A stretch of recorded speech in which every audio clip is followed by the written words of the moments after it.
Master Chief David Patterson's hand trembled as he dialed the number. He'd served 28 years in the Navy, seen combat in 3 wars, trained hundreds of sailors, but he'd never been this angry. Through the coffee shop window, he could see 5 tech bros surrounding a woman in a wheelchair, laughing, filming her with their phones, mocking the SEAL trident pin on her chair. He'd recognized her immediately. Petty Officer Torres, call sign Lifeline, the first female SEAL medic in naval special warfare history. The woman who'd saved more SEAL lives in 4 years than most medics saved in entire careers. The phone rang twice. Naval Special Warfare Command, this is Commander Reeves. Sir, this is Master Chief Patterson, retired. I'm at a coffee shop in Palo Alto. There's a SEAL medic here being harassed by civilians. Female, wheelchair, trident and caduceus visible. A pause. Call sign? Patterson squinted at her bag. Lifeline, sir. The silence that followed was heavy. Then Commander Reeves's voice came back, cold as ice. That's Torres. Master Chief, I need you to do something for me. Don't let anyone leave that coffee shop. We're 15 minutes away. And Master Chief? Sir, we're bringing everyone.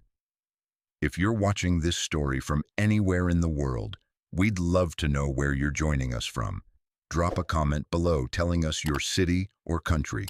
And if stories like this one about courage, sacrifice, and the bonds that hold warriors together speak to you, please consider subscribing to our channel. Your support helps us share more incredible true stories that honor the heroes among us. Now, let's continue.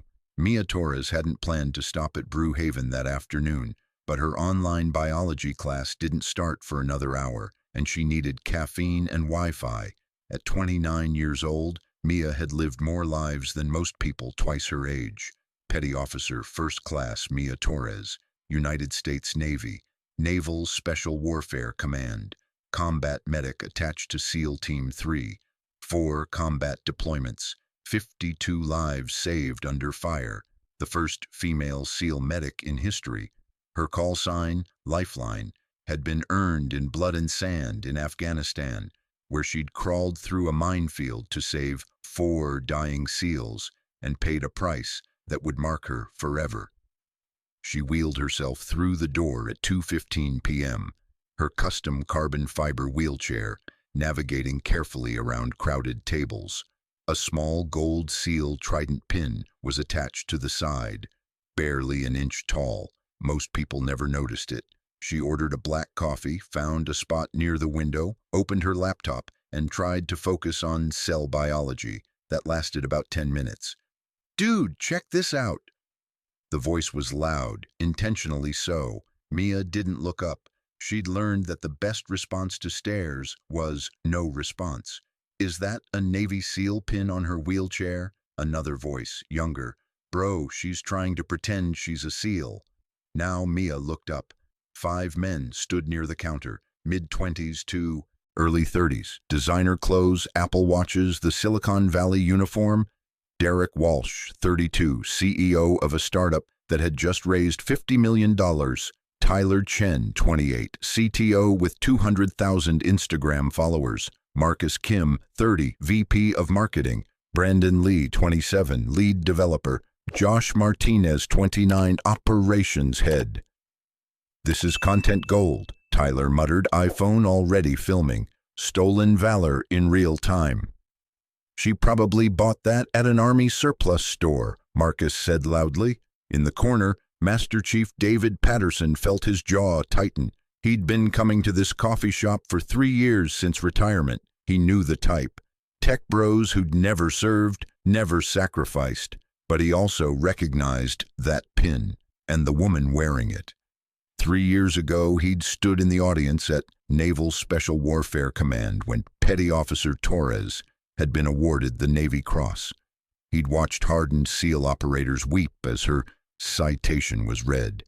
He knew exactly who she was. Derek Walsh walked over to Mia's table, his friends following. Quick question, where'd you get that pin? Mia looked up, her dark eyes calm. It was issued to me. Issued? Derek laughed. By who? The costume department? His friends erupted in laughter. Mia closed her laptop slowly. Is there something I can help you with? Yeah, actually, Derek said, pulling out a chair, uninvited. You can stop disrespecting real soldiers. That pin you're wearing? Navy SEALs are the most elite warriors in the world, and you're pretending to be one of them. I never said I was a SEAL, Mia replied quietly. Then why are you wearing the pin? Tyler demanded, still filming. Because I earned it. The 5 men laughed harder. You earned it, Marcus repeated. Right, so what did you do? Make their coffee? I was a combat medic, Mia said simply. I earned this pin by saving the lives of 52 operators over 4 deployments. A medic?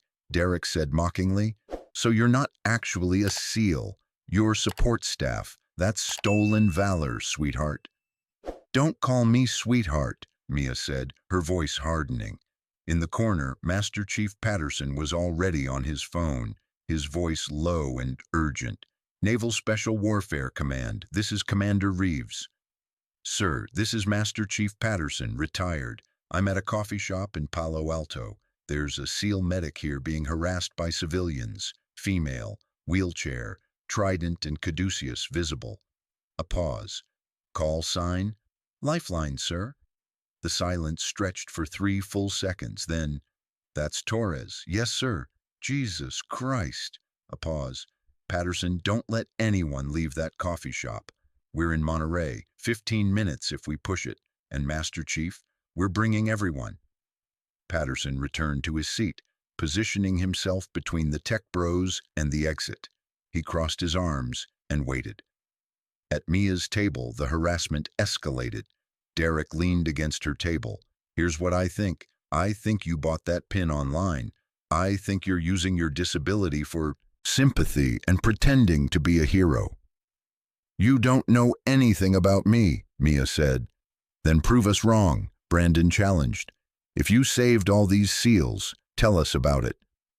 I'm not obligated to prove anything to you. Because you can't, Tyler said, camera still recording. Marcus tapped the trident pin on her wheelchair. Where did you really buy this? Mia's composure finally shifted. She set down her coffee cup. Then she pushed up the left sleeve of her burgundy blouse. Tattooed on her forearm were names. 52 names in tiny, precise lettering running from her wrist to her elbow. These are the 52 Navy SEALs whose lives I saved, she said quietly. Every name is a brother who went home to his family because I refused to let him die. She looked at each tech bro. So when you tell me I don't have the right to wear this pin, remember that every man on this list would tell you otherwise. The coffee shop went silent. Derek stared at the tattoo, then laughed nervously. That's creative. Did you get those names from a movie? Bro, this is next level stolen valor, Marcus added. She actually got fake names tattooed. Not fake, Mia said, pulling her sleeve down. But I don't expect you to believe me. Prove it, Derek demanded. Show us your military records. I don't carry them to a coffee shop. Convenient, Marcus muttered. What none of them noticed was the change in atmosphere. The way Master Chief Patterson had moved to block the door. The way other customers were watching nervously. Derek pulled out his phone. I'm calling the police. Stolen valor is a crime. The door opened. A man walked in, late 30s, jeans and gray t-shirt, athletic build. He walked directly to Mia's table and stood at attention. Ma'am, he said quietly. Mia looked up, eyes widening. Petty Officer Chen? Yes, ma'am. Commander Reeves called. Said you might need backup. He glanced at the tech bros. These gentlemen giving you trouble? Derek laughed nervously. Is this a stolen valor support group? Another man walked in, then another, then 3 more. Within 90 seconds, 10 men had entered, all in civilian clothes, all with the same bearing, all positioning themselves around Mia's table. Derek's smirk faded. What is this? This, Patterson said, checking his watch, is just the advance team. Through the windows, vehicles were pulling up. Black SUVs, pickup trucks, a line of them filling the lot. Doors opened. Navy SEALs began emerging, not in uniform, just men in jeans and T-shirts. But there was no mistaking what they were.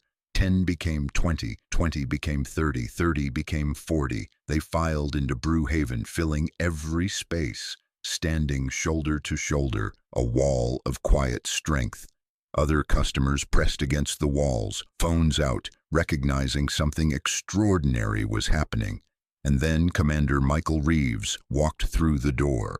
45 years old, silver threading through dark hair, navy T-shirt, absolute authority in every movement.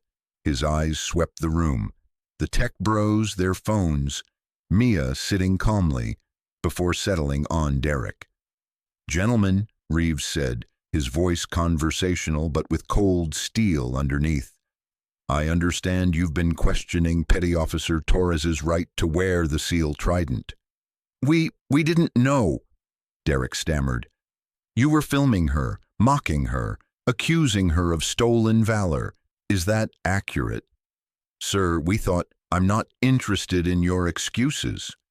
Reeves stepped closer. "I'm interested in whether you understand what you just did." He turned to the assembled SEALs.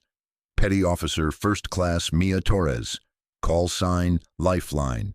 How many of you owe her your life?" Hands went up. 1, then 10, then 20. 37 of the 40 SEALs raised their hands. The silence was absolute. Reeves turned back to the tech bros, whose faces had gone white. 37 men in this room are alive because of the woman you accused of lying. 37 families got their loved ones back because she refused to let them die. He paused. "Would you like to know how she earned that pin?" No one answered. 4 years ago in Afghanistan, Petty Officer Torres was with SEAL Team 3 during Operation Copper Dagger. Their convoy hit an IED ambush. 3 SEALs killed instantly. 4 critically wounded were scattered across a minefield, bleeding out, with Taliban closing in. The coffee shop was silent. Standard protocol said wait for EOD to clear the minefield. That would take 45 minutes. Those 4 SEALs had maybe 10. Reeves's voice hardened. So Petty Officer Torres grabbed her medical kit and crawled into that minefield, alone, no backup, no clearance. She crawled 200 meters through active explosives to reach her teammates. Someone gasped. She reached the first SEAL, Petty Officer Chen here, severed femoral artery, bleeding out. She applied a tourniquet under fire, stabilized him, moved to the next. Reeves gestured to Chen, who stood at attention, tears streaming down his face. The second SEAL had a sucking chest wound. The third lost his right hand. The fourth had a fractured skull, all dying. Petty Officer Torres spent 8 hours in that minefield, under enemy fire, treating 4 critical casualties with limited supplies. She used her own uniform for bandages. She performed emergency procedures that should only be done in hospitals. He paused, and when an enemy mortar landed 15 feet away, when she could have run, she threw her body over Petty Officer Chen to shield him from the blast. The room was completely silent. The explosion destroyed both her legs, shattered her pelvis, fractured her spine. But she didn't stop working. She kept those 4 men alive until extraction. Reeves's voice softened. All 4 survived. They went home. Petty Officer Chen has a 2-year-old daughter who exists because Mia Torres decided his life was worth more than her ability to walk. He turned to Mia, who was looking down, shoulders tense. "That's why she wears the trident, because every SEAL in this command considers her one of us, because she embodies everything we value: courage, sacrifice, never leaving a teammate behind." Reeves faced the tech bros again, voice turning to ice. "So when you decided to mock her, to film her, to accuse her of stolen valor. You weren't just disrespecting her. You were disrespecting every person in this room, every family that got their loved one back. Derek was crying openly. "Sir, I'm so sorry. I didn't know." "If you had known," Reeves cut him off. "You're saying you would have treated her with respect if you'd known her story, but you should have treated her with respect regardless." He stepped closer. "You saw a disabled woman and decided she couldn't be a warrior. You saw someone in a wheelchair and assumed she was lying." Reeves gestured to Mia. "That woman has more courage than you'll accumulate in your entire lives. She's earned more honor than you can comprehend. And you treated her like a fraud for internet content." Tyler sobbed. "I'll delete everything. I'll apologize publicly." "Your apology means nothing to me," Reeves said coldly. "I'm not the one you disrespected." All 5 tech bros turned to Mia. She sat quietly, hands folded, face carefully neutral. Derek stepped forward, SEALs moving with him to maintain distance. "Ma'am, I'm so incredibly sorry. There's no excuse. You're a hero. You saved all those lives, and we treated you like you were nothing." "Like I didn't matter," Mia said quietly, "because of how I look now." "Yes," Derek whispered, "I will regret this forever." Mia looked at him. "Do you know why I didn't tell you my story?" Derek shook his head. "Because I shouldn't have to. I shouldn't have to earn your basic respect by proving my worth. I shouldn't have to share my trauma to make you treat me with dignity." She gestured to her wheelchair. "This doesn't define me. My disability doesn't make me less than. Those are truths that shouldn't require proof." "You're absolutely right," Marcus said through tears. "Sorry doesn't undo the harm," Mia replied, "but maybe it's a start." Reeves stepped forward. "Here's what happens next. You delete every video and photo. You issue public apologies. And you each donate $10,000 to the Navy SEAL Foundation in her name." "Yes, sir," Derek said immediately. "Whatever makes this right." "Nothing makes this right," Reeves said, "but it's something." The 5 tech bros deleted their files with shaking hands, then filed out silently. After they left, the tension broke. SEALs moved toward Mia, greeting her, thanking her. Chen knelt beside her wheelchair.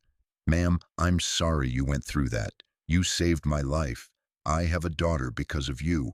Her name is Maya. She's 2. She exists because you wouldn't let me die." Mia squeezed his shoulder. "You would have done the same." "Maybe, but you actually did it." One by one, other SEALs approached. Some hugged her, some shook her hand. Some just stood nearby, their presence saying everything. Commander Reeves sat across from her. "The team would love to have you back, Torres." "I appreciate it, sir, but I'm moving forward, finishing my degree, figuring out what's next." "Fair enough. But if you ever need anything, you call me. Your family. That doesn't change."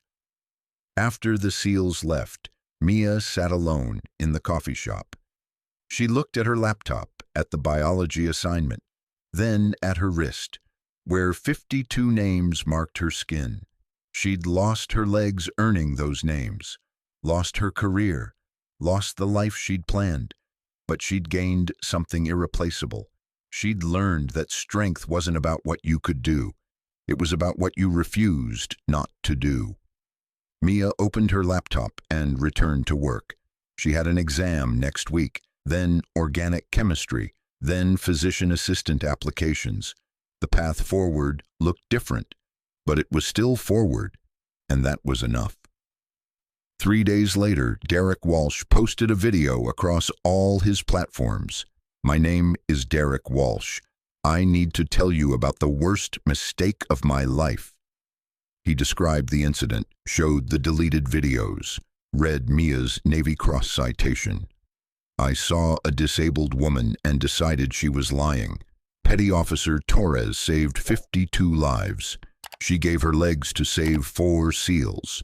She earned the Navy Cross, and I accused her of stolen valor. I'm donating $10,000. I'm volunteering at the VA. I'm trying to be better. The video went viral, 15 million views in 24 hours. But Mia didn't watch it. She was busy studying, volunteering at the VA hospital, building her life. 6 months later, she received a letter from Derek. She read it once, filed it away, and went back to studying. His redemption wasn't her responsibility. She didn't need his growth to validate her worth. She already knew who she was. Petty Officer First Class Mia Torres. Call sign, Lifeline.